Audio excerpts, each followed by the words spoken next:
And like, guess what? You know what happened? I got assaulted.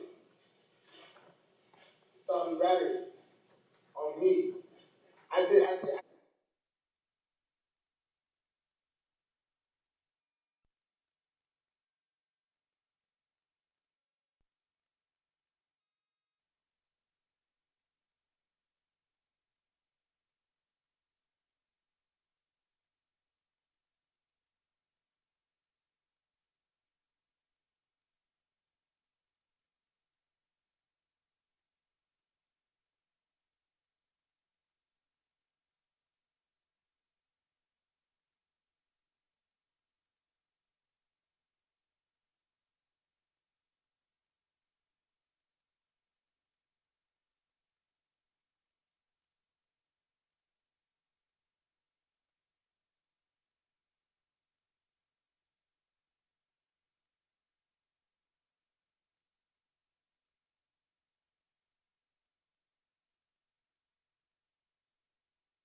Morning, everyone. I'm Judge Corey Amanda Coffin, and this is First Appearance Court. Today, I will let you know if I have determined probable cause, and we will talk about release conditions. Remember that today is not your trial date, and so I do encourage you to speak to your attorneys before speaking on the record today, because everything that we say this morning is being recorded and can be used against you at a later date. For those of you represented by the Public Defender's Office, know that attorneys from the Public Defender's Office are present both here in the courtroom with me and at the main jail. For those of you at other facilities, know that these attorneys are available to you by phone. For those of you represented by private counsel, know that your attorneys come here to the courtroom with me and are able to address your cases from here. If your attorney is not in the courtroom when I call your name, you can let me know that and we will see how we can help facilitate that process for you. However, I ask you not to tell me that you have private counsel unless you or your family have retained counsel for this specific arrest. You also need to know that in the courtroom with me, I have present attorneys from the State Attorney's Office, as well as representatives from confinement status, pretrial supervision, and the clerk of courts. All of these persons are here to help facilitate this morning's session and to provide any additional information that may be needed. Some of you may be able to resolve your cases here at first appearances if you are here on misdemeanors or municipal ordinance matters, but understand that is dependent on what is going on with you personally and with your case. For those of you present this morning on felony matters or violations of probation where the judge has already set a no bond hold, know that those cannot be changed or resolved here at first appearances. Following today's hearing, your case will be assigned to a specific division judge, and going forward, all pretrial motions and any subsequent trial will be heard by your division judge. Before I get started with our list this morning, Mr. Miller, I know that you gave us a list of cases to be called out of turn. Does that include the main jail, or is that just the satellites? Just the main jail, Your Honor. Just the main jail, okay. All right, so I will go through our cases that were requested by Maine to be called out of turn, and then I will go to our sign-ins after that. To begin, on page 14, Donald Streeter. Good morning, Mr. Streeter. Yes, ma'am. Mr. Streeter, you're before the court this morning on 2 charges. Count 1, second-degree petty theft, second offense. Count 2, second-degree petty theft, first offense. I find probable cause, and I will hear from the parties at this time. Judge, and speaking Mr. Streeter, as you can see, he's been medically reset for a couple of days now. Yes. But he wishes to resolve both of these matters. I believe in speaking Mr. Streeter, the stem out of Marshalls in which merchandise was recovered, so I do not believe there's outstanding restitution issues, so we wanted to see if the state had a plea offer today for Mr. Streeter. Okay. There are restitution issues. There are. Is one of these steps capping on January 26th? Judge, I just let Mr. Streeter, I just spoke to him. He cannot afford to post a monetary bond at this time of $100. He did advise me he has a place to stay. So considering these are non-violent offenses, I'd ask the court to consider releasing him under pretrial release. All right. Mr. Linder? First thing I see, the last time he was on pretrial, he violated. Let's see. That was on a burglary. 2017 case. He failed to charge his GPS monitor. He failed to stay at First Step Sober House. He absconded. His history includes, in addition to that case, a 2017 strong-arm robbery and failure to register notify his career offender, unlawful use of false name ID 2017, grand theft 2012, just under 2 years state prison, habitual offender, 09 attempted burglary of a dwelling and grand theft, 8 years state prison as a habitual offender and a PRR offender, attempted burglary of a dwelling, grand theft 08, he received the same sentence, theft 08, theft 08, loitering and prowling 08, burglary conveyance, grand theft 06, 18 months state prison. Just keeps going on from there, Judge. Judge, my understanding is in speaking to this gentleman, I believe the case that Mr. Leonard referred to was the last time he had contact as far as with pretrial, and that was about 2 years ago. So, Judge, I'm asking at this time to consider, once again, releasing him on pretrial on these nonviolent offenses. Can I say something? Not about the facts. Now, can you give me one more shot? If I blow this, you can literally do what you want with me. Just give me one more shot. My dad's in an old folks home right now. He's 89 years old. I see him like maybe 3 times a week. I just don't want to see him dead while I'm doing this. This is the one chance I get to see him. I'm asking that. I'm begging that you just give me one more shot. I mean, I can do this. I know I can do this, and I'm asking, please. Let me just see my dad for a little bit longer. All right. Mr. Linder, the 2017 case that he was on pretrial for, has he had any arrests between 2017 and this arrest?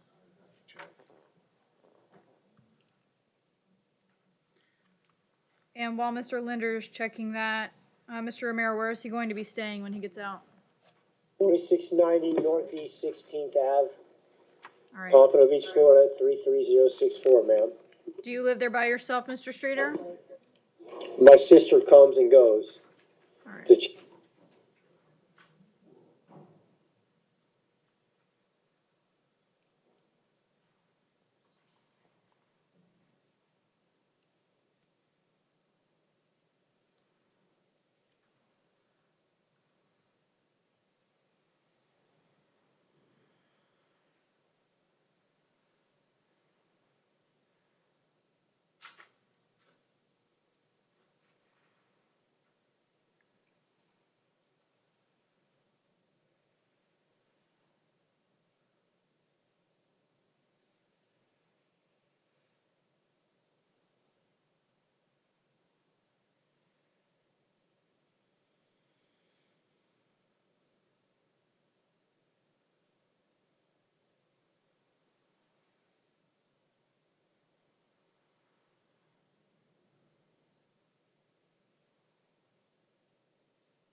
Not showing anything, Judge.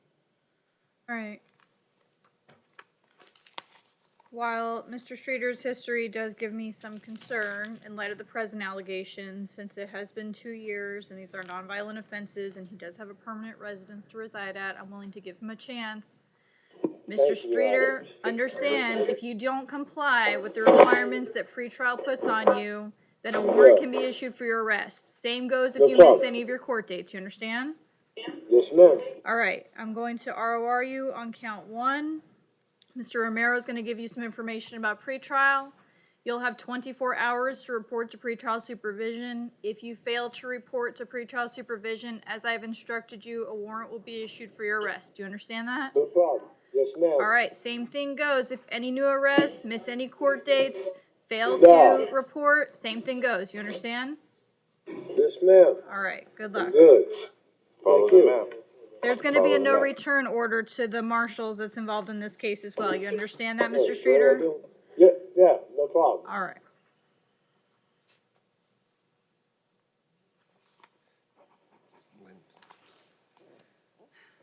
All right, on page 15, Sean Lavin. Between him, I'm cruising. He's approaching, Judge. Thank you.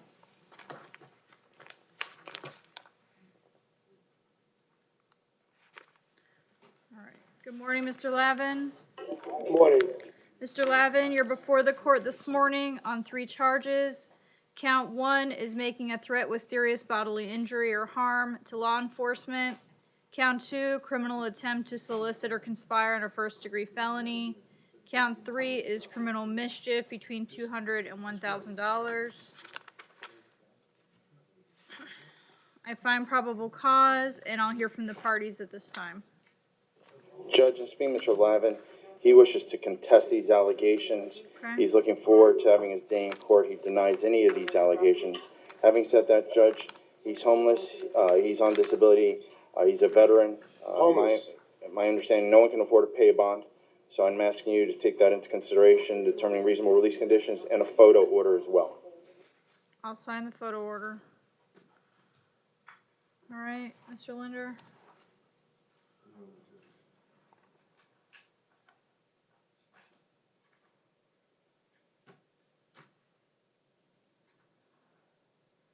Your Honor, I would be requesting a $2,500 bond based on the attempted burglary into the business at the attempted burglary of the business, no return. Does he have any priors? Looks like drug priors, but they're dated.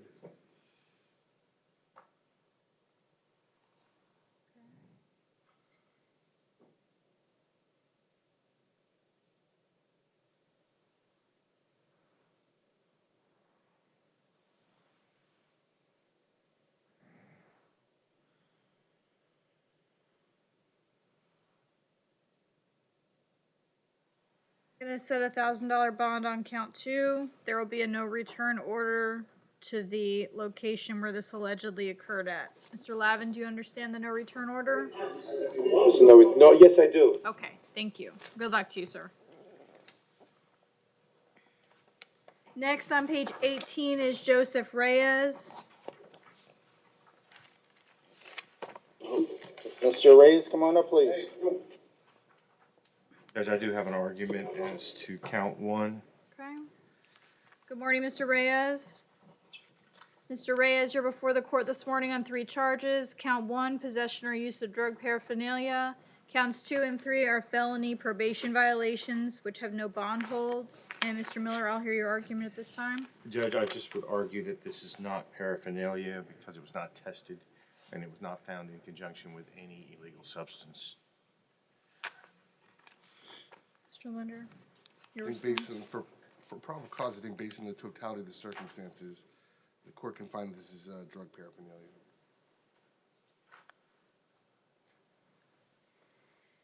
No, I do see in the probable cause it doesn't appear that any narcotics were found at the same time. In this case, we're not just dealing with one piece of paraphernalia. According to the probable cause affidavit, it includes 2 alleged crack pipes, 2 hypodermic needles, a piece of Brillo pad, and a push rod. I think all of those taken together rise to the level of probable cause. As I always say, the standard when we're here at first appearances is obviously much lower than whatever may come into play later on when it comes to filing and or proving those charges. So for today's purposes, I'm going to make a finding of probable cause. I see Mr. Reyes has a hearing with his division judge tomorrow morning. Do the parties wish to be heard further on count 1? No, Judge. No, Your Honor. Judge, Mr. Reyes is asking me to ask the court, he believes he's been having a good rapport with his probation officer. He believes that tomorrow most likely his probation will be reinstated and probably modified to include some sort of drug component. And that is why Mr. Reyes is asking if on just count 1 alone, the misdemeanor, if the court would consider an ROR on that 1 count.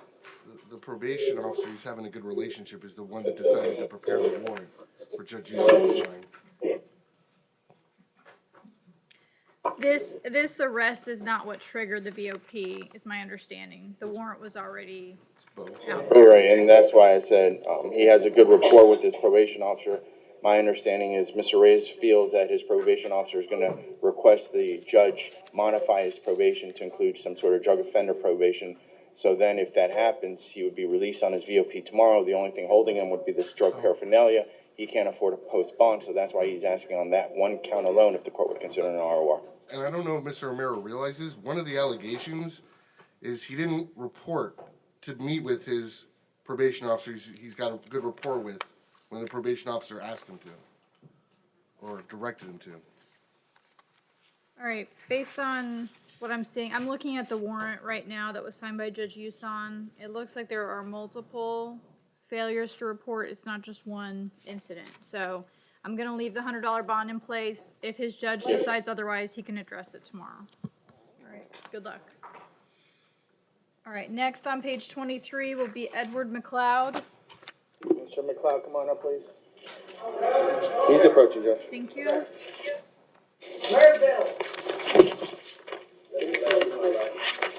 Yeah.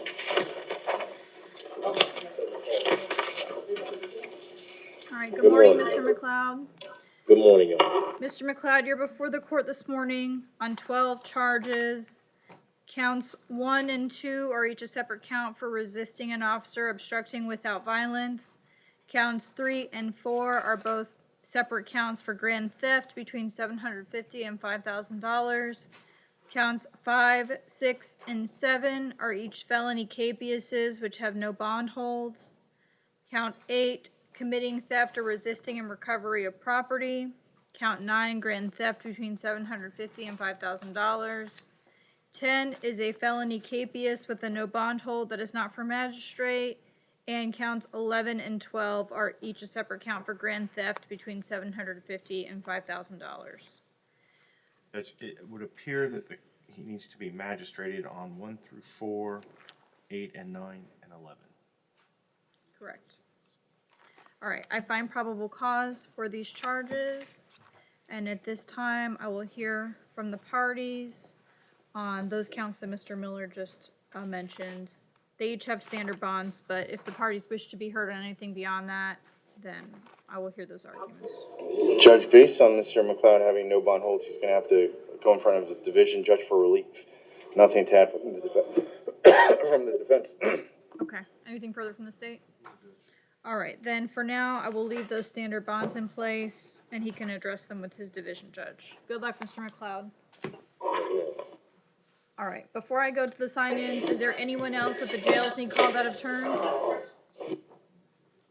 Nobody? Okay. All right, what I'm gonna do next is go to, I have one, on page 1, Audrey Gober, her attorney is present. Morning, Judge. John Hager on her behalf. Good morning, approaching, Mr. Judge. Hager. I've been retained by Mr. Becker. He's present. This is her husband. He's been present. Judge, at this point, we don't have an argument as to PC. We do have an agreement as to a bond as for $2,500. We would also ask, well, if you want to just pronounce it, you find PC. Yeah, let me just don't get ahead of me. All right, Ms. Gober, good morning. As you heard, Mr. Hager, your private counsel, is present in the courtroom with me. For the record this morning, you're before the court on one charge of aggravated assault with a deadly weapon. This is domestic violence. I do find probable cause. And Mr. Linder, you have the $2,500 bond agreement. Yes, Judge. All right, is there anything further? Yes, Judge. At this point, we would ask for contact. They've been married now for 16 years, 20 years. They've known each other. There's been no violence in the relationship whatsoever. There's no injuries, no bruising. He's not in fear of her. He did speak, Mr. Becker is present. He did speak with victim advocate regarding his desire not to prosecute the case.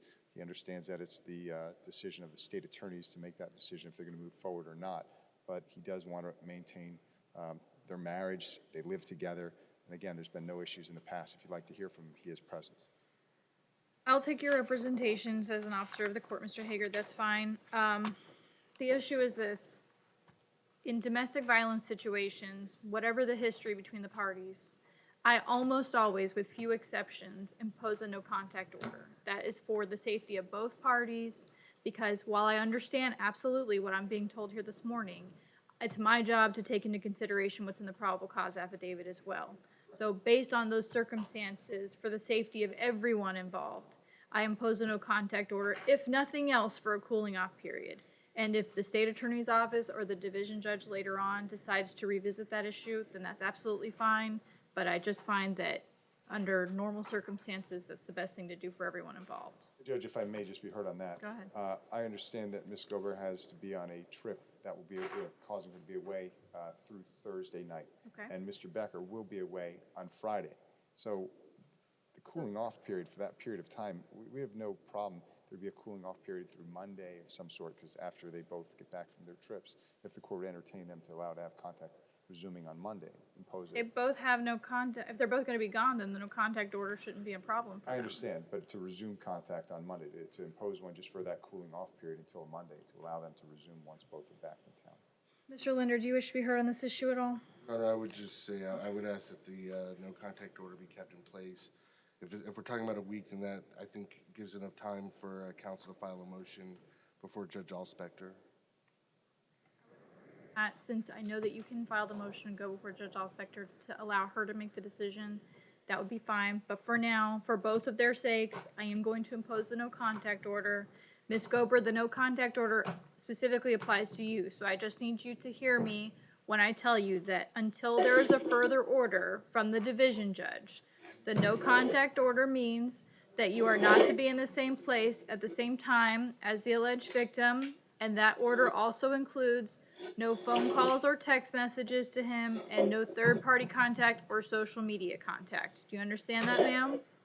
Yes, ma'am. All right, and if there's any, since she has you present, Mr. Hager, if there's anything that needs to be done with coordination with respect to personal belongings and things of that sort, then since you're here, then I know they'll at least have someone they can go between, okay? If that's okay, they should go back, if that's okay, they should go back to the residence, because she is traveling tomorrow, that she'd be allowed to go back to the residence to get her If he is belongings. not there, then that's fine. If he is there, she needs to be with local law enforcement. Okay. All We'll right. make sure that that's known to her. Do you Okay. understand that, Ms. Gober?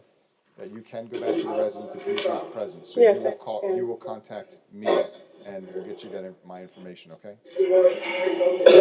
All right? Yes. Okay. All right. Good luck to you. Good luck to both of you. I'll set the Thank- bond at the $2,500 per the agreement of the parties. Appreciate it, All Judge. right. Thank you so much. Thank you very much. Good luck, everyone.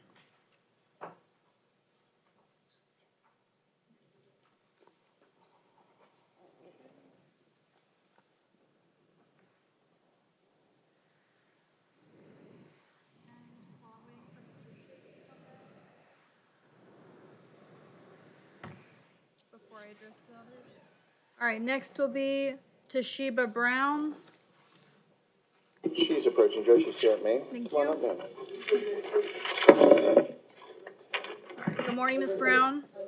Good morning, Judge. Ms. Brown, you're before the court this morning on 2 charges. Count 1, aggravated battery, causing bodily harm or disability, dating violence. Count 2 is criminal mischief between $200 and $1,000. I find probable cause, and I'll hear from the parties. Your Honor, I'm requesting a $5,000 bond on count 1. No victim contact based on the level of violence, allegedly slashing the victim in the face with a knife. She has an old felony possession of cannabis, but I really wasn't taking that into consideration in making bond recommendation. Sure, Romero, go ahead.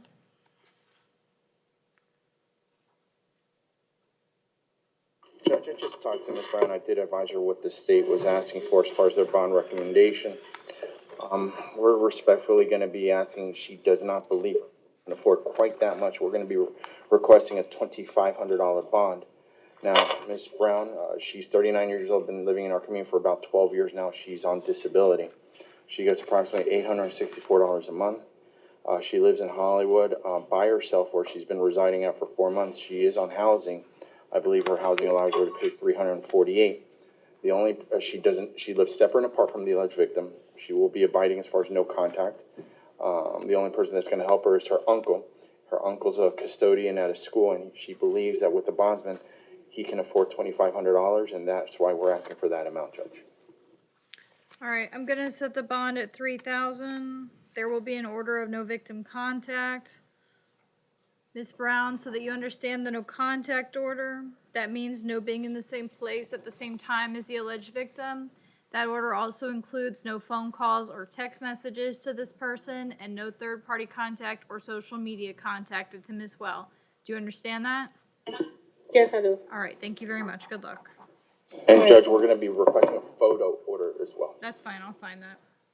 All right, Mr. Shate, since you were here, I will address the municipal ordinance cases. All right, assuming that I have them present, on page 5, I have Esther Edison. She has 2 misdemeanor cases and a municipal ordinance case, different case numbers for both. I did speak to her this morning. I believe she's at North Broward. Yes. Oh, no, sorry, Paul Ryan. Yes. And she is interested in resolving these cases if the court is so inclined. All right, good morning, Miss Edison. Good morning. Miss Edison, you're before the court this morning on 3 charges. Count 1 is for resisting an officer or obstructing without violence. Count 2 is for trespassing, failing to leave property upon order by owner. 3 is a municipal ordinance violation for panhandling. I find probable cause. Both Mr. Miller and Mr. Shate, who are representing you on these charges, are with me here in the courtroom. So let me first ask, while Mr. Linder's looking into the state offers, Mr. Shate, is there an offer from the city on count 3? It is, Judge, it's a time-served offer, Okay, or there is. all right.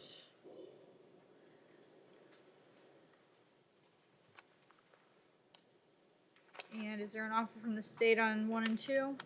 Okay.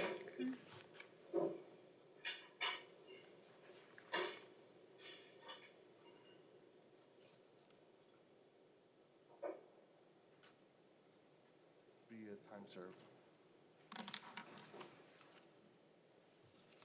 All right, Miss Edison, if you would like to resolve these matters today, the offer on all of them would be an adjudication time served. Do you understand that? Yes, All right, and do you wish to accept that offer? yes, Okay, I'm gonna ask you a few questions before we're done. To start off, will you please raise your right hand? Do you swear or affirm to tell the truth? yes, Thank you, and now you can go ahead and put your hand down. Miss Edison, do you understand everything we've discussed so far this morning? yes, Is anyone forcing you to resolve these matters? no, Are you under the influence of drugs or alcohol? no, Do you need any more time to speak with your attorneys? no, Do you understand that you have the right to trial, but you are waiving that right by taking a plea today? yes, Have you ever been treated for mental or emotional illness? no, Do you understand if you are not a U.S. citizen, taking a plea today will subject you to deportation or other immigration changes? yes, And Miss Edison, what plea do you wish to enter, guilty or no contest? no contest. All right, I accept your plea and find that it is freely and voluntarily given. As we discussed, your sentence will be an adjudication time served. Good luck to you, Okay. ma'am. Thank you. You're very welcome. All right, next on page 10, Joseph Stunick. The TCO sign. Do we know which facility he's at? There you go. Thank you. All right, good morning, Mr. Stunick. It's your manager. Thank you. Mr. Stunick, you're before the court this morning on 2 matters. These are both misdemeanor capiases. The first one is a municipal ordinance violation for public drunkenness. The second is a charge for operating with a suspended driver's license, second offense. I find probable cause, and I'll hear from the parties. Judge, this being Mr. Stunick, he wishes to resolve this matter today. Okay. The offer from the state involves significant jail time. Your Honor, this was a crash case where Mr. Stunick was driving on a 10-year revocation that's in effect till 2023 for having 3 DUI convictions. There was Judge, 25. based on the state not having a plea offer at this time, said to see his judge tomorrow morning. Nothing to add from the defense. All right, and Mr. Shea, anything to Judge, add? I will just roll this till tomorrow morning as well. Okay, all right, so he'll be able to address both of these tomorrow morning then. All right, I'll leave the bonds in place. Thank you, good luck, Mr. Stunick. Okay, on page 11, Jimmy Hutto.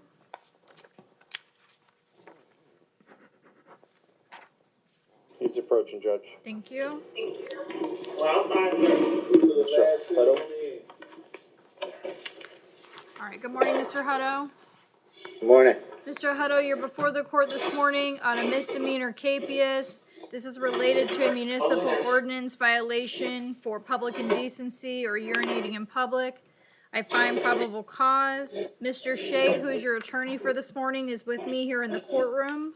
And Mr. Shea, what are we doing with this case? It'll be a time-served offer from Mr. Hunter, Judge. All right, Mr. Hutto, if you want to resolve the case this morning, the city's offer would be an adjudication of guilt with time served. Do you understand that? Yes, ma'am. Do you wish to accept that offer? Yes, ma'am. All right, will you please raise your right hand? Do you swear or affirm to tell the truth? Yes, ma'am. Thank you, and now you can go ahead and put your hand down. Mr. Hutto, do you understand everything we've discussed so far this morning? Yes, ma'am. Is anyone forcing you to resolve this case? No, ma'am. Are you under the influence of drugs or alcohol? No, ma'am. Do you need any more time to speak with your attorney? No, ma'am. Do you understand that you have the right to trial, but you are waiving that right by taking a plea today?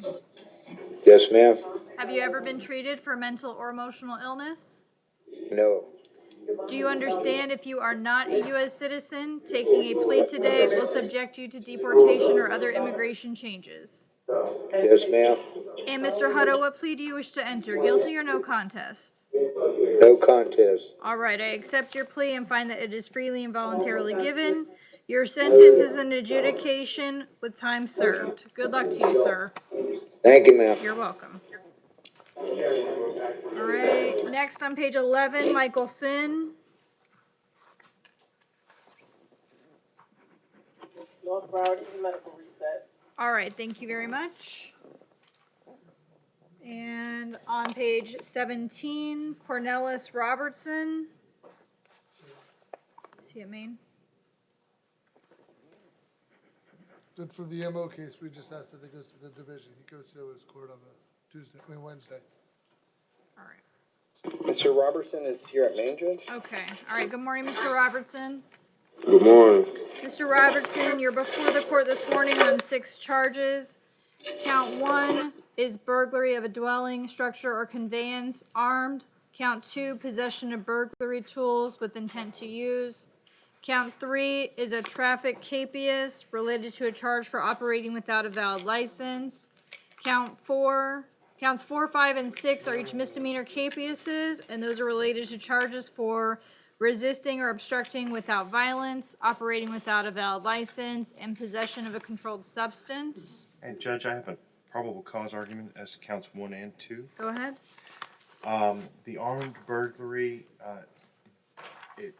based on the police finding a pair of brass knuckles in his pocket, after he was arrested, there is a break in time. They found him in a shed. Correct. And so there's no evidence in this probable cause affidavit to indicate that he was armed during the actual burglary. And so I would argue that there's no probable cause for an armed burglary. And as far as the possession of burglary tools, it seems that the law enforcement decided that the flashlight is a tool commonly used in the commission of a burglary, but it's just a flashlight until it's actually used in the commission of a burglary, and there's no evidence of that. Okay. Mr. Linder, state's response. Your Honor, I do believe that there is probable cause for armed burglary and possession of burglary tools. I'm not going to be seeking proof evident presumption grade on the armed burglary. But it does appear that he was found in close proximity in a short period of time after the burglary was committed. Since we can establish when the burglary was committed, a witness saw him committing the burglary. He was still in possession of the brass knuckles. As far as the flashlight, if Mr. Miller has any case law or anything in the statute that says a flashlight cannot be a burglary tool under these circumstances, that's one thing. But just to say, well, a flashlight's not a burglary tool, I don't think that's enough to not find probable cause.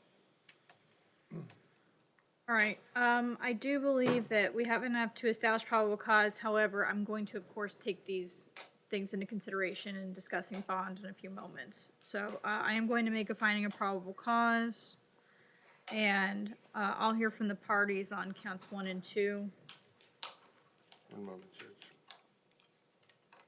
I'll defer to Mr. Romero. Thank you.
So, Your Honor, I'm showing that Mr. Robertson has a prior violation of a domestic violence injunction from 2015.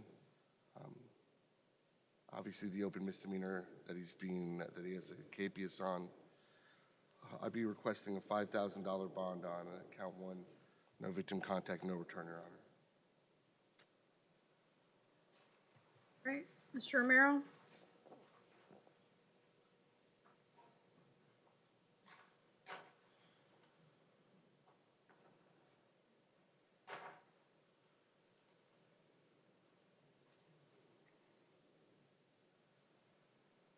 Judge, as far as count one, I believe that's reasonable. The only thing I'm gonna ask the court to do, considering I know, I already advised him as far as the outstanding KPs, he's gonna be seeing his judge tomorrow. Hopefully he's, take care of them. On count two specifically, that's the only one, the flashlight, I'm asking if the court, just on that count alone, can consider an ROR. That's fine. All right, count one's going to be set at $5,000. Count two will be an ROR. I'm going to leave the other standard bonds in place, and I do see he has status hearings tomorrow and the next day on the other cases, so he can address that with the division judge. All right. There is also going to be an order of no return, as well as no victim contact. Mr. Robertson, so that you understand those orders, that means no going back to the location this allegedly occurred at.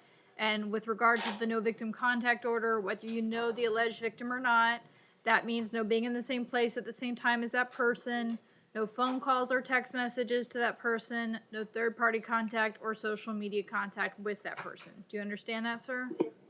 Yes, ma'am. Thank you. All right. And Mr. Shade, is that all I have for you in the morning docket? That's it, Judge. All right, thank you. Okay, so now we'll continue down our regular list. Next will be Lexi Marshall. North Broward. I believe North Broward. Thank you. Good morning, Ms. Marshall. Good morning. Ms. Marshall, you're before the court this morning on one charge of aggravated battery causing bodily harm or disability, domestic violence. I find probable cause, and I will hear from the parties at this time.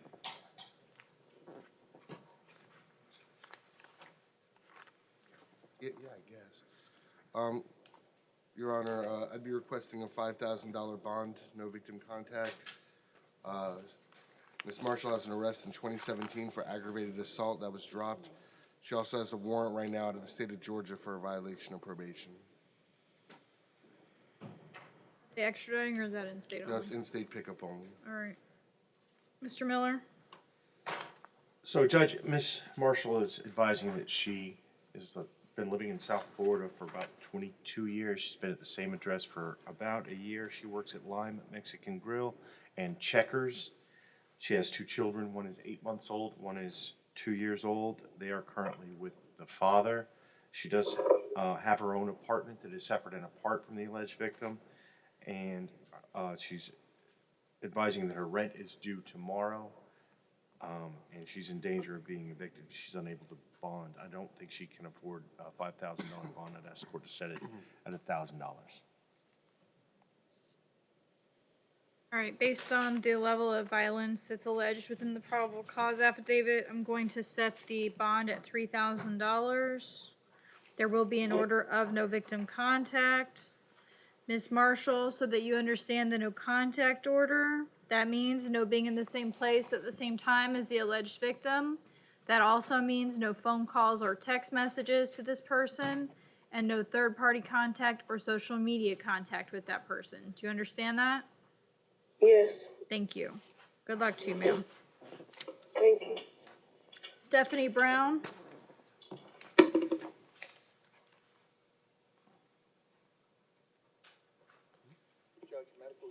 Okay, thank you.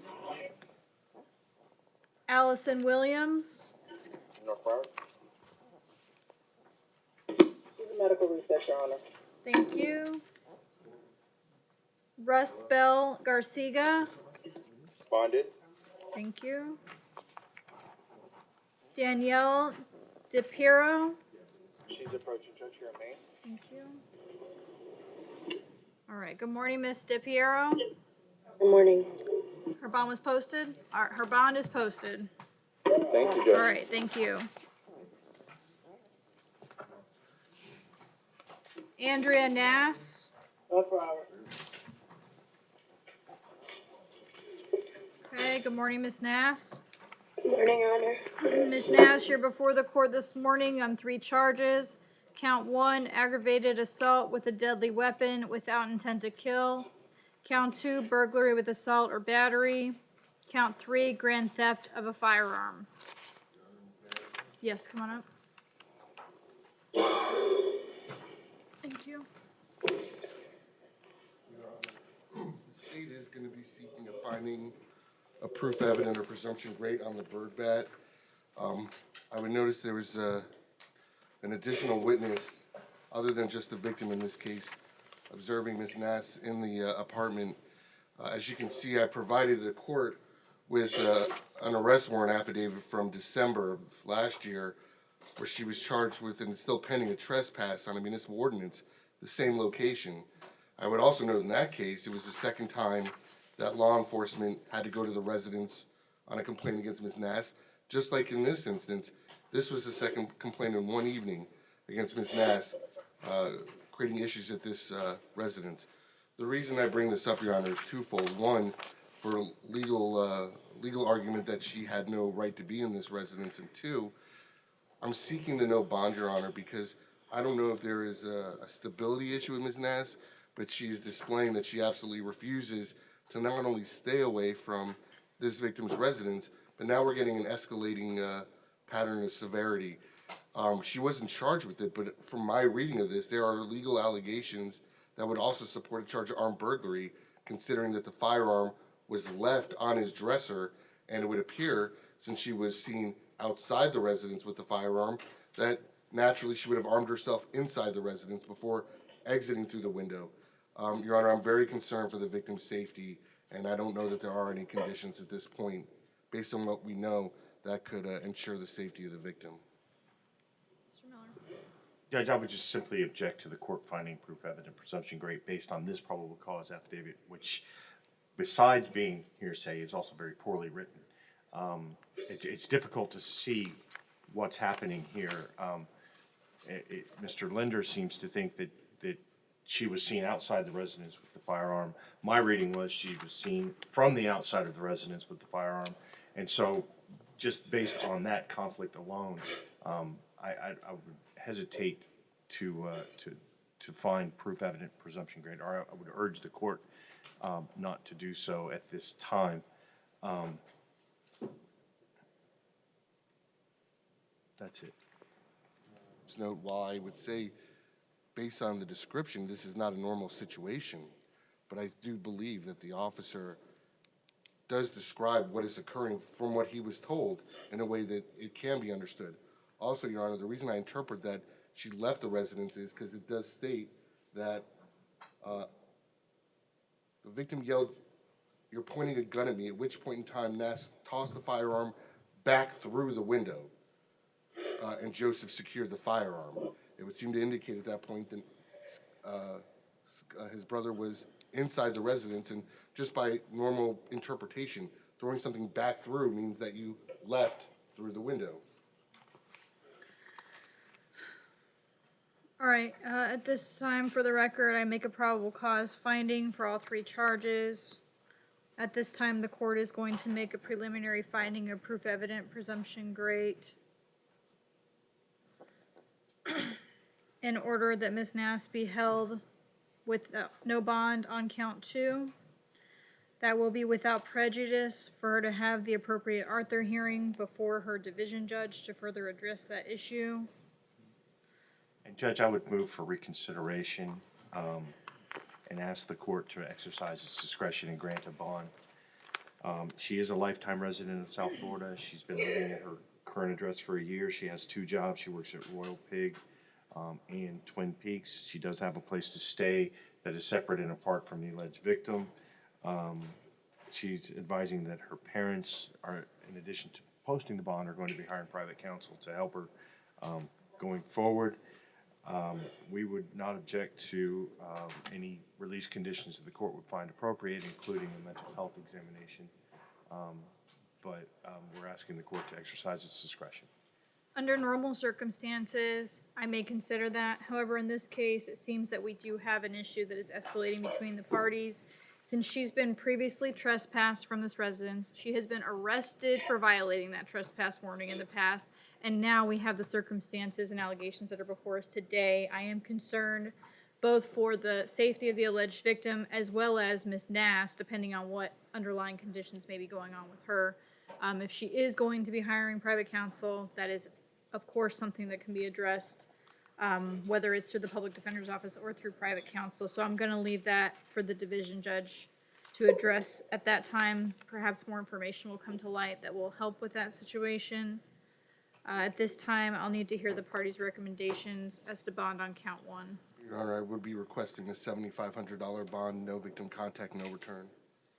We'll stand mute, Judge. All right. In light of the no bond hold on count two, the bond on count one will be set at $7,500. There will be an order of no victim contact as well as a no return order. Ms. Nass, that means if you do become eligible for release, you are not to return to the location this allegedly occurred at. Do you understand that? Yes, ma'am. All right, additionally, with regard to the no victim contact order, that means no being in the same place at the same time as the alleged victim. That no contact order also includes no phone calls or text messages to this person, no third-party contact or social media contact with this person. Do you understand that? Yes, ma'am. All right, thank you. Good luck to you. I have a question. Yes, ma'am. When will I be seeing the next judge? It will, because of the circumstances, it will likely be soon. I would assume within the next week, depending on what your attorneys do. Thank you. Thank you. Virginia Bailey, She's here at Main, Judge, approaching. thank you. Good morning, Miss Bailey. Good morning. Miss Bailey, you're before the court this morning on 3 charges. Count 1, possession of a counterfeit or falsely made credit card. Count 2, grand theft auto. Count 3 is a parole violation, which has a no bond hold. I find probable cause for these charges. Miss Bailey, on the parole violation, since that has a no bond hold, it means that you'll have to go before the parole board to address that matter. Do the parties wish to be heard on counts 1 and 2? No, Judge. Not at this time, Judge. All right, I'll leave those standard bonds in place. Sony Merville, No problem. thank you. Good morning, Mr. Merville. Yes, good morning, Judge. Mr. Merville, you're before the court this morning on 4 charges. Count 1, touch or strike battery, domestic violence. Count 2 is criminal mischief between $200 and $1,000. Counts 3 and 4 are felony probation violations, which have no bond holds. One moment, Mr. Merville. I find probable cause. I do see Mr. Merville has a hearing with his division judge tomorrow morning on the VOP issue. And at this time, I'll hear from the parties on count 1. Your Honor, I'm requesting a $7,500 bond on count 1. Mr. Merville was just placed on probation last Wednesday, among other things, for aggravated assault, where it was alleged that he threatened the victim in that case with a machete. And now, less than a week later, he's getting arrested for a battery against his father, where he put his hands around his throat. All right, hold on, Mr. Merville, hold on. Mr. Miller, I'll hear from you. Judge, in light of the no bond holds and the fact that he's seeing his division judge tomorrow, we're going to stand mute. Okay. All right, so I will go ahead, since Mr. Merville has a no bond hold on him right now that he'll be addressing tomorrow, I'll set the $7,500 bond on count 1. Mr. Merville, there's also going to be an order of no victim contact. That means no being in the same place at the same time as the alleged victim. That order also includes no phone calls or text messages to that person and no third-party contact or social media contact with that person. Do you understand that, sir? Yes, that's not a problem. I Okay. understand. All right, and you'll be seeing your division judge to address the violation of probation issue tomorrow morning, okay? Okay, yes, but can I say something? Not about the facts of the case, sir, okay? Today, I'm just addressing bond and release conditions. You understand All right, that? so the bond is what? Well, right now, you have a no bond hold because of the violation of probation. Okay, On the new count, it's gonna be $7,500, and you can address all of that with the division judge tomorrow morning, okay? All right, thank you, Judge. All right, you're welcome. Good luck. All right, thank you. Bernard Lessie. Still has- I'm sorry? Okay. James Johnson.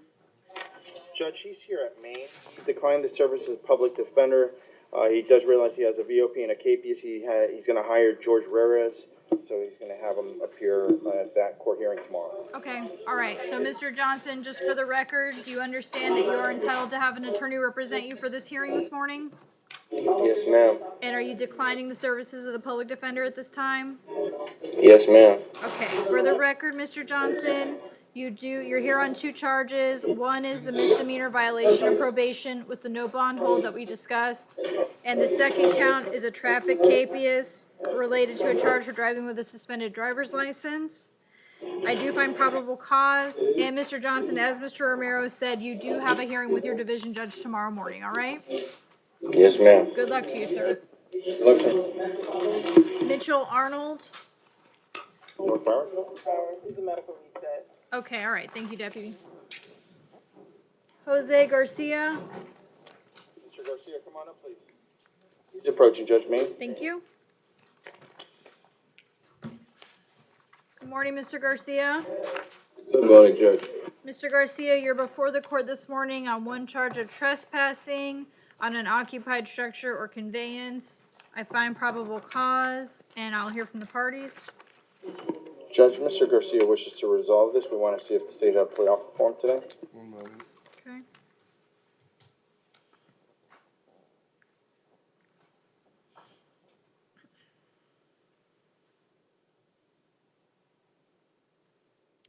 Time served, no return. He wishes to accept the state's offer, Judge. All right. Mr. Garcia, will you please raise your right hand? Do you swear or affirm to tell the truth? Yes. Thank you. Now you can go ahead and put your hand down. I doubt it. And Mr. Garcia, do you understand everything that's been discussed here so far this morning? Yes. Is anyone forcing you to resolve this matter? No. Are you under the influence of drugs or alcohol? No. Do you need any more time to speak with your attorney? No. Do you understand that you have the right to trial, but you're waiving that right by taking a plea today? Yes. Have you ever been treated for mental or emotional illness? No, ma'am. And do you understand if you are not a U.S. citizen, taking a plea today will subject you to deportation or other immigration changes? Yes. All right. And Mr. Garcia, what plea do you wish to enter? Guilty or no contest? No contest, Judge. All right. I accept your plea and find that it's freely and voluntarily given. Your sentence will be an adjudication, time served, and an order of no return to this location. You understand that, sir? Yes, Judge. All right. Thank you very much. Good luck, Mr. Garcia. Good luck, sir. Roque Ruiz. He's approaching Judge. He's here at Maine. Come on up, Mr. Ruiz. Resolved earlier. Good morning, Mr. Ruiz. Good morning. Mr. Ruiz, you're before the court this morning on 2 misdemeanor capiases. These are related to charges for operating without a valid license and operating a motorcycle without a valid license. I find probable cause, and I'll hear from the parties. Nothing to add from the defense at this time, Judge. All right, and Mr. Ruiz, you're going to have a hearing with your division judge tomorrow morning, just so you know. All right? Good luck to you. Kevon Williams. He's approaching Judge here at Maine. Okay. Good morning. All right, good morning, Mr. Williams. Good morning. Mr. Williams, you're before the court this morning on 3 charges. Count 1, disorderly conduct. Count 2, resisting an officer, obstructing without violence. Count 3 is a misdemeanor capias related to a charge for operating without a valid license. I find probable cause, and I'll hear from the parties. Nothing to add from the defense, Judge. All right, anything further from the state? Just ask an order no return to the wharf. All right, Mr. Williams, there will be an order of no return to the location this allegedly occurred at, which I believe is the wharf, according to the probable cause affidavit. That means that you're not to return there until further order of the court. You understand that, sir? Yes. All right, thank you very much. Good luck. Good luck. I'll call you over. Miguel Aparicio. Judge, I've been advised he bonded. All right, thank you. John Johns. He's approaching, Judge. He's here at Maine. Come on up, sir. Good morning, Mr. Johns. Good morning. Mr. Johns, you're before the court this morning on 6 charges. Count 1, possession or use of drug paraphernalia. Count 2, DUI, alcohol or drugs, second offense. Count 3, refusing to submit to a DUI test. Count 4, failing to drive in a single lane. 5, disobeying or avoiding a traffic device. 6, possession of open container and a motor vehicle while driving. 4, 5, and 6 are not for magistrate. I find probable cause, and I'll hear from the parties on count 2. Judge, in speaking to Mr. Johns, I did advise him what his standard bond was set at. Unfortunately, he advised me he cannot afford to pay that bond. He's 68 years old, been living here for over 20 years. He gets Social Security, he gets $680 a month. He lives in Pompano Beach. He's been residing in the same mobile home for the past 2 years with a roommate. His share of the rent is $400 a month. My understanding, Judge, in speaking to Mr. Johns, his roommate cannot afford to post his monetary bond, so we're asking for him to be released into pretrial release. Mr. Linder? Your Honor, considering this is his last DUI involved in a crash, and he left the scene of the accident, When was that? 2015. If the court was inclined to place him on pretrial, I would also not only be requesting no alcohol or intoxicants, random testing, but I'd also be requesting a TAD monitor. We're fine with that, Judge. All right. All right, Mr. Johns, I will ROR you on count 2 and release you to pretrial supervision. There's a couple of things that you need to know. 2 of your conditions of release will be, number 1, you are going to be subjected to random drug and alcohol testing. That means no alcohol, no intoxicants until further order of the court. The second is that you'll be placed on a tab monitor. You understand those? Yes. All right. And let me just confirm with pretrial, since he's going to be on the tab monitor, they'll go to him to do that? Okay. All right. So, Mr. Johns, pretrial will come to you to fit you with the monitor before you're released. Okay? Good luck, sir.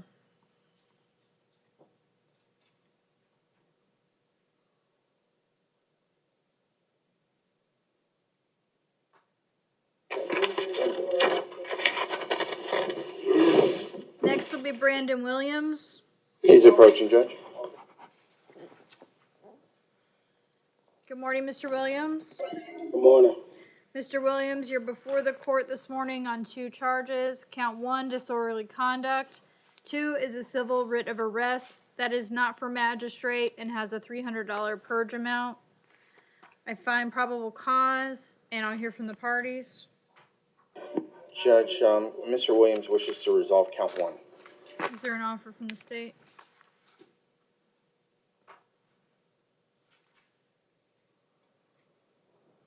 Be withhold court costs. Withholding court costs? Yes.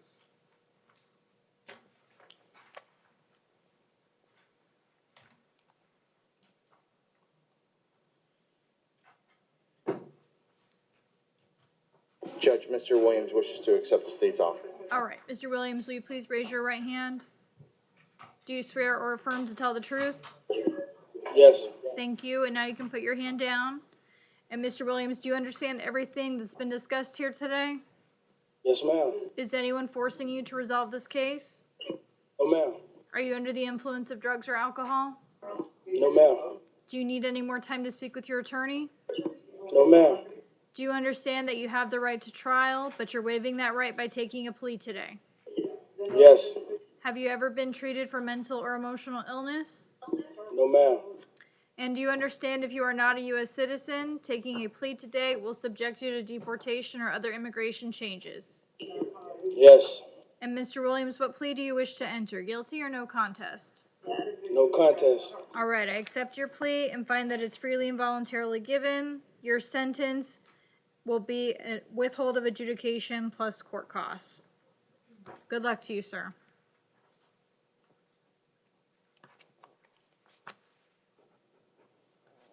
Harris Axelrod. He's approaching Judge here at Maine. Thank you. Good morning, Mr. Axelrod. Good morning, Your Honor. You're before the court this morning on 3 charges. Count 1, DUI, alcohol or drugs, first offense. Count 2, reckless driving, first offense. Count 3, disobeying or avoiding a traffic device. That count is not for magistrate. I find probable cause, and I will hear from the parties on count 1. Judge, Mr. Axelrod advised me he cannot afford a post bond. He's asking to be released on pretrial, see if the state has an objection before I proceed. I do. Oh, Judge, in that case, in speaking Mr. Axelrod, he's working, he's been employed with the same company for 1 year. He works for Lindstrom Air Conditioning. He's 53, been here since 2002. He lives locally here in Plantation, where he's been renting at the same place for 1.5 years with 2 other roommates. From what he advised me, no one can post his bond. He says he has prior contact, but nothing recent, so he's asking to be released on pretrial release. Well, he has prior contact. This will be his 4th DUI. My understanding, Judge, and Mr. Axelrod could be wrong, he said it was 20 years ago. Yes, 3 prior DUIs. This will be his 4th, which would make it a felony. When were the 3 prior DUIs? One conviction was in 1997, one was in 1990, and another was in 1988. But, you know, Your Honor, someone has 4 DUIs, I mean, It's 24 years. and I would also note,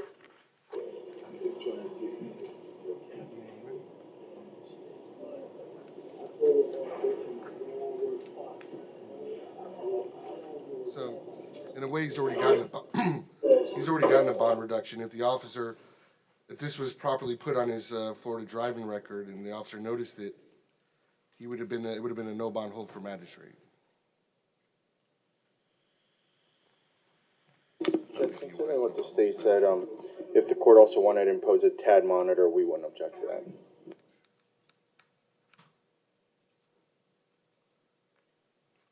They would be requesting a $3,500 bond plus pretrial, random testing, no alcohol or intoxicants, and a TAD monitor.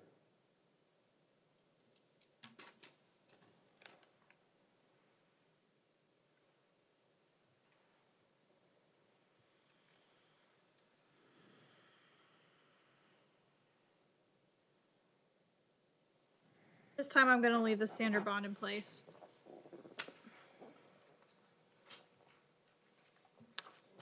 Next will be John Lampkin. Medical reset, Your Honor. Judge, could you sign a phone order for Mr. Axelrod? That's fine. Thank you. All right, Lampkin is a medical reset. Next will be Robert Narr.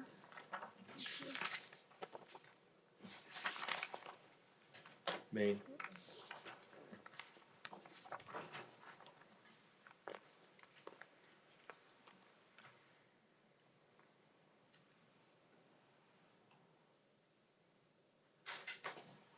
Good morning, Mr. Narr. Good morning. Mr. Narr, you're before the court this morning on 6 charges. Count 1, disorderly intoxication in a public place causing a disturbance. Count 2, disorderly conduct. Count 3, resisting an officer obstructing without violence. Counts 4, 5, and 6 are felony probation violations which have no bond holds. There is a hearing before the division judge on those matters tomorrow morning. I find probable cause. Do the parties wish to be heard on count 3? Not at this time, Judge. All right. Thank you. Good luck, Mr. Narr. Josiah Mack.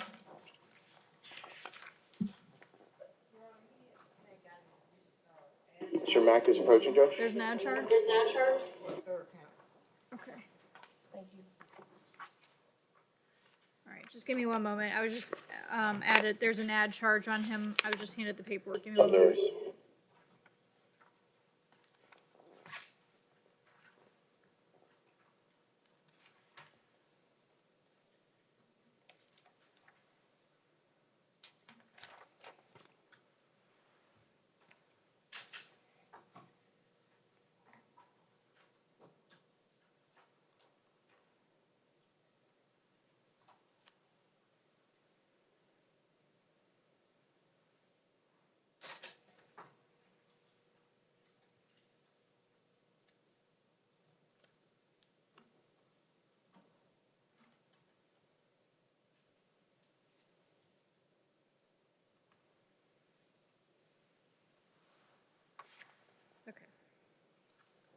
I'll write the ad charge in on here so he doesn't have to come back on that.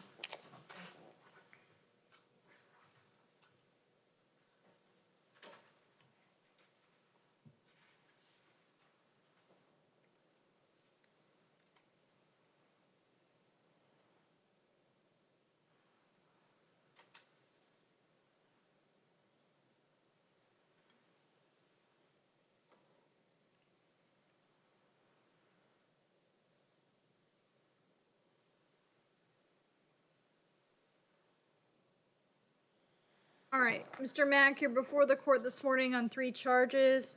Count 1, burglary of an unoccupied dwelling, unarmed. Counts 2 and 3 are each a separate count of burglary of an unoccupied conveyance, unarmed. I find probable cause, and I'll hear from the parties at this time. Your Honor, I don't see a history. That being said, I'm requesting a $10,000 bond on count 1, $5,000 bond on count 2 and count 3, pretrial release GPS monitor. This appeared to be an ongoing criminal behavior that evening. Also noting, according to Mr. Mack's admission, he tried to break into every car on the entire block. And the only reason he was able to burglarize these 2 vehicles is because they were the only 2 that the doors were unlocked. Merrill? Judge, as you heard, Mr. Mack has no prior contact with the criminal justice system. He's been here his whole entire life. He's a graduate of South Broward High School class of 2015. He's a registered voter here in Broward County. He lives with his mother in Fort Lauderdale, where she rents an apartment with Mr. Mack and his 2 other siblings. Now, his mother is the person that's going to be posting his bond. My understanding is she, I believe, sells life insurance. We would going to be requesting on count 1 a $4,000 bond, on counts 2 and 3 a $1,000 bond on each, so for a total of $6,000 bond on Mr. Mack's behalf.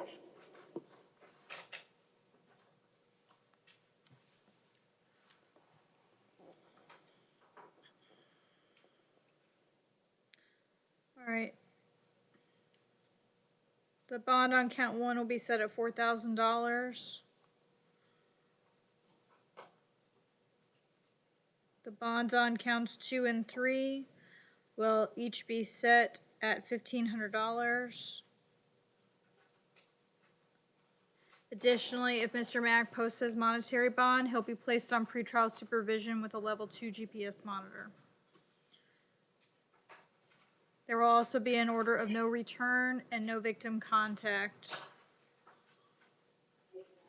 Mr. Mack, so that you understand the no return and no contact orders, that means no going back to the location this allegedly occurred at. With regard to the no victim contact order, whether you know the alleged victims or not, that means no being in the same place at the same time as these people. That also means no phone calls or text messages to them, no third-party contact or social media contact with them. Do you understand that? Yes, ma'am. Thank you. Good luck.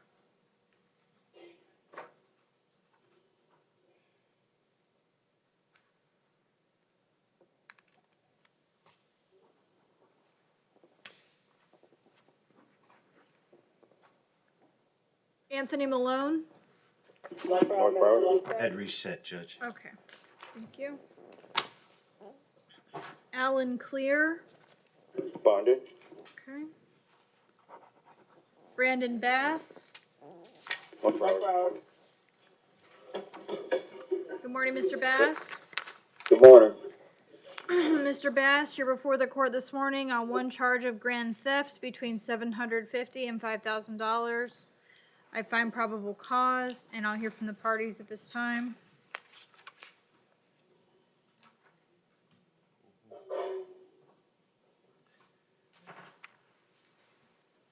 Is the state seeking anything beyond the standard bond? No.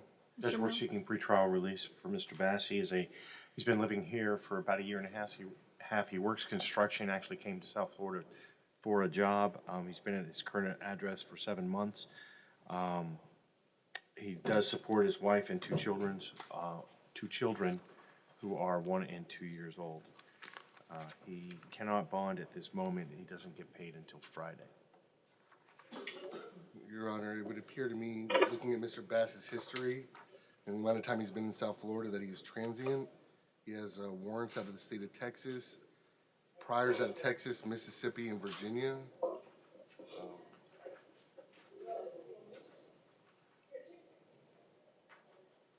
Your Honor. Just Mr. one moment, Mr. Bass. Bass, Yes, stand ma'am. down.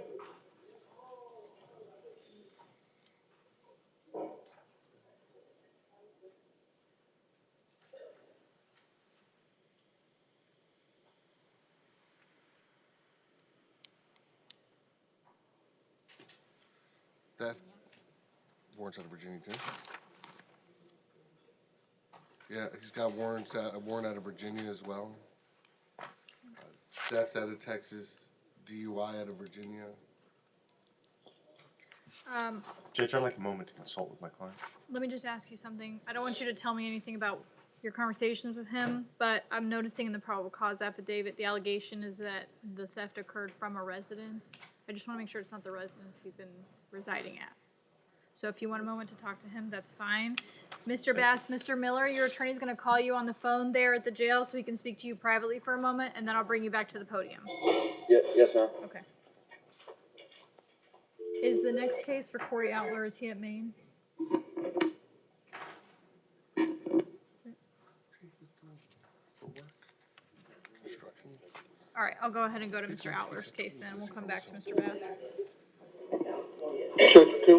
Could we see if his bond's been posted? Okay, on Corey Outler.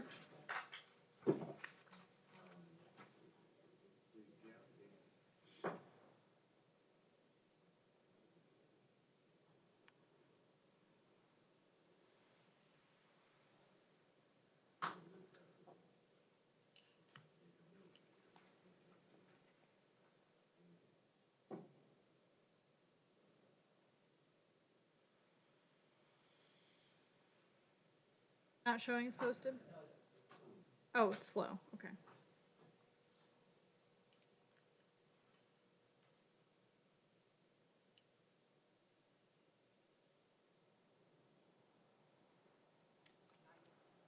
Not showing as posted yet. Okay. All right. So, Mr. Outler, for the record, you're before the court this morning on 4 charges. Count 1, possession of methamphetamine. Count 2, possession of cannabis, 20 grams or less. Count 3, possession of diazepam. Count 4 is misuse of a temporary tag. I find probable cause.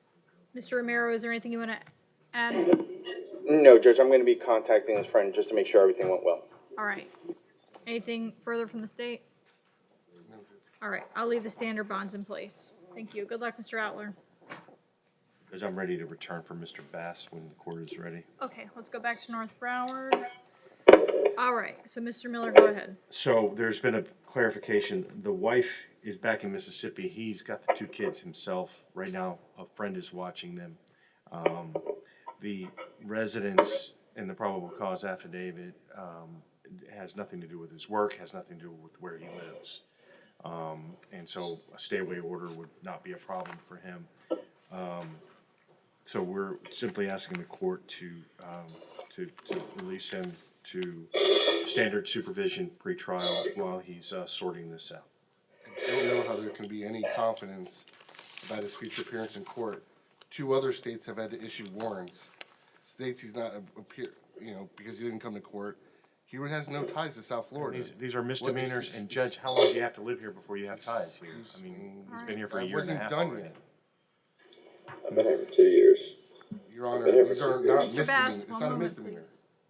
It's a felony. And clearly, he doesn't have ties.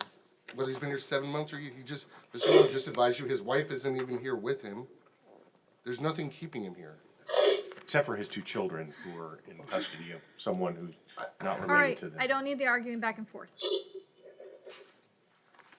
Yes, ma'am. The only way that I'm gonna put him on pretrial is if he's on a GPS monitor. Yes, sir. Can we have an open schedule, Judge? Like, Your Honor, we would ask for a schedule. I'm gonna put him on, since he's working and he has the 2 children, I'll put him on a level 2. He can give his schedule to pretrial and do it that way, all right? So, Mr. Bass, in lieu of the monetary bond, I'm going to ROR you on this charge, and you'll be released to pretrial supervision. You are going to be on a level 2 GPS monitor. That means that someone from pretrial supervision will come to you there at the jail so they can fit you with the GPS. You will have to provide your schedule to them and abide by whatever conditions they put on you. You understand that? Yes, ma'am. That means you have to be present for all of your future court dates, and if you fail to comply with those conditions, a warrant can be issued for your arrest. You understand that? Yes, ma'am. Can I ask you something? What's your question? And Ty, I got court coming up on the 28th I had filed an emergency pickup order for my kids. My wife had took them and ran to Mississippi with Okay. them, and that's why I got them back now. She brought them to me to risk not going to jail, Okay. and I got court on the 28th. This for them. isn't going to prevent you from going to your court date, all right? Yes, ma'am. Yes, All ma'am. right. There's also going to be an order of no return to the residence that this allegedly occurred at, and there's going to be an order of no victim contact. That means whoever this alleged victim is, you're not to be in the same place at the same time as that person. That means no phone calls or text messages to this person, no third party or social media contact with this person. Do you understand that? Yes, ma'am. All right. Thank you, Mr. Judge, I Bass. have confirmed that he does have a hearing in front of Judge Bonstock Okay. on the 28th. All right. He'll still be able to do that. Mr. Bass, you'll just have to provide that information to pretrial supervision so that they know about it. Yes, ma'am. And No. what is the level 2 ankle or trans GPS? It means that what you'll is be that? on the GPS monitor so that they can keep track of you and know where you are. You're going to be providing a schedule to them so that they know you're abiding by the schedule. It has to be approved. And the person that comes to you from pretrial will explain everything to you. All right? Yes, ma'am. All Thank right. you. Good luck to you, sir. Thank you, Your Honor.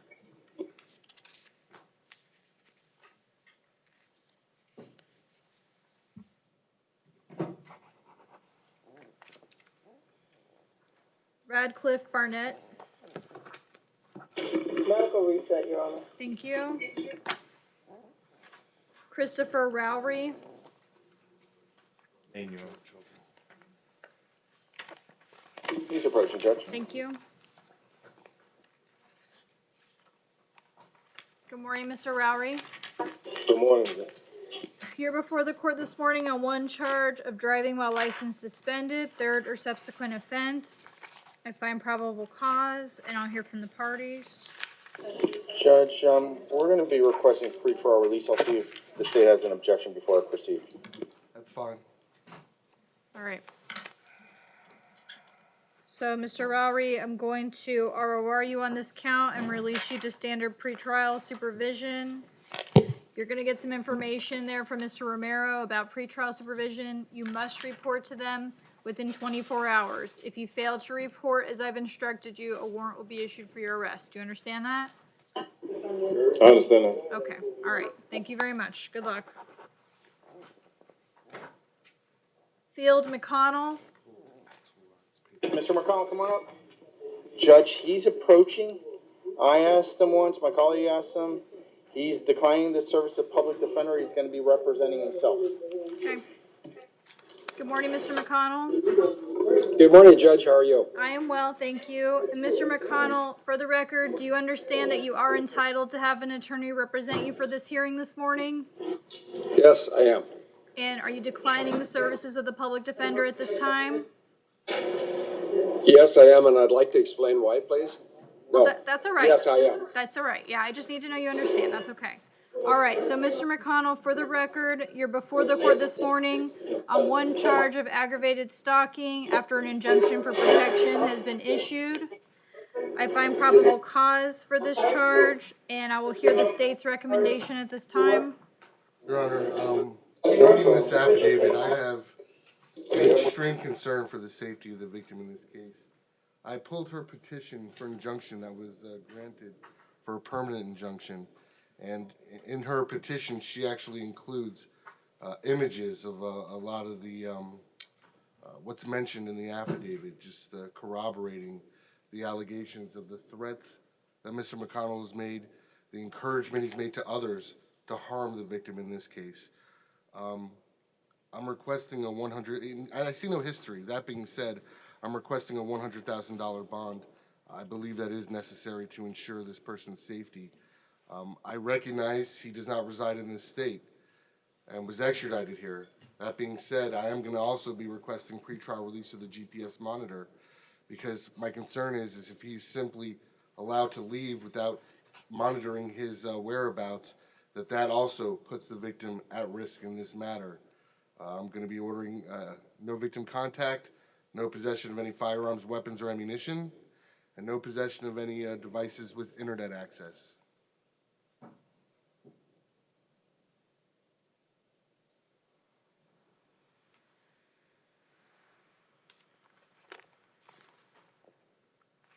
All right.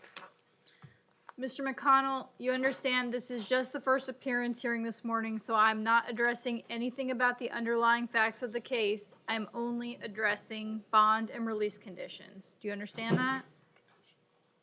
Okay. Yes, I do. Thank you. All right. As to you understand the recommendations that the state has just made to me? Can you hear me? I'm sorry, I could not hear you. Okay, that's all right. Do you understand the request and recommendations the state has made this morning? No, my hearing's not good. Okay. But, perhaps the gentleman could repeat them? I'll repeat Make sure- them. I'll repeat them for you, okay? So that you Thank you. understand. All right. What they're requesting is a $100,000 monetary bond, and if that bond is posted, that you be placed on pretrial supervision with a GPS monitor, that there be no victim contact, and that you possess no weapons, firearms, or ammunition until further order of the court, and that you have no devices with internet access until further order of the court. Do you understand that? Yes, I do. Okay, all right. Is there any additional information that you want to provide me with respect to bond only? No, there's not. Okay, all right. So at this time, I'm going to impose the recommended conditions. So Mr. McConnell, I just want to make sure that you understand specifically some of those conditions. With respect to the no contact order, that means with regard to the alleged victim in this case, you're not to have any contact with this person. That means no being in the same place at the same time. Since you would be wearing a GPS monitor, that includes a 500-foot stay away order from her. The no contact order also means no phone calls or text messages and no third-party contact or social media contact. That includes email. Do you understand that? Deputy, will you just turn his speaker on? Thank you. You understand that, sir? Yes, I do. Okay. Additionally, with regard to the other conditions, the order that you possess no weapons, firearms, or ammunition, that means if you are in possession of any of those items, they are to be surrendered to local law enforcement until further order of the court. And with respect to the order that you possess no devices with internet access, that means no laptops or cell phones, any type of device that includes internet access. You understand that? Yes, I do. Okay. All right, sir. Good luck to you.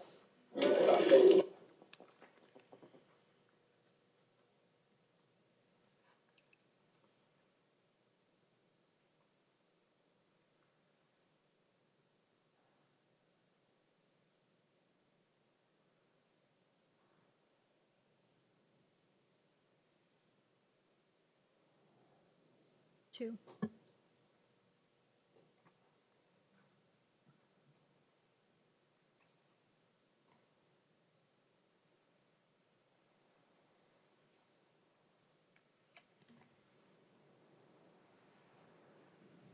Next will be Timothy Bragner. He's here at Main, Judge. All right. Good morning, Mr. Bragner. Morning, Judge. Mr. Bragner, you're before the court this morning on one charge of failure to remit sales tax between $20,000 and $100,000. I find probable cause, and I'll hear from the parties. Judge, can we see if his bond's been posted? Yes. Will you tell me on Timothy Bragner if his bond was posted? You got issues. You. Keep on. Let me see. Let me see your. Bond was posted. Thank you. Good luck, Mr. Bragner. DeVarius DeVoe. DeVoe is here at Main. Judge approaching. Come on up, sir. Thank you. Good morning, Mr. DeVoe. Good morning. Mr. DeVoe, you're before the court this morning on 6 charges. Count 1, delivering cocaine within 1,000 feet of a convenience business. 2 is a felony probation violation with a no bond hold. 3, delivering cannabis within 1,000 feet of a convenience business. 4, resisting an officer obstructing without violence. 5, trespassing on an occupied structure or conveyance. 6 is a felony probation violation with a no bond hold. I find probable cause for these charges. I see Mr. DeVoe has a hearing with his division judge tomorrow morning on the VOP issue. In light of that, do the parties wish to be heard on 1 and 3? No, Judge. No, thank you, Judge. All right, they'll stay in place then. Thank you. Good luck, Mr. DeVoe. Steve Miklos. Medical reset. Okay, I think I already found probable cause on him, didn't I? Yes, I mean,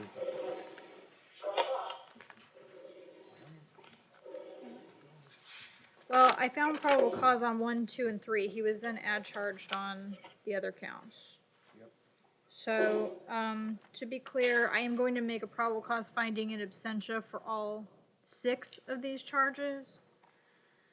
And we'll have him reset for bond.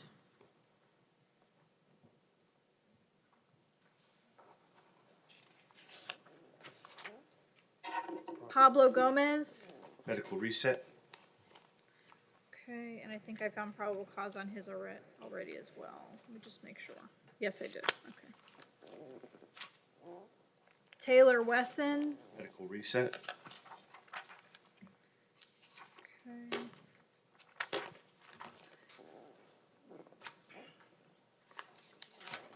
Ricardo O'Gormana Acevedo. Main, Judge? All right. Good morning, sir. You're before the court this morning on, this is just a perfection for count 2, I believe. Is that correct, Mr. Linder? yeah, Your Honor, we don't have anything. We can be armed on that count. All right, so on count 2, which is, this is just the possession of cannabis, 20 grams or less count. I'm going to find no PC and ROR him on that.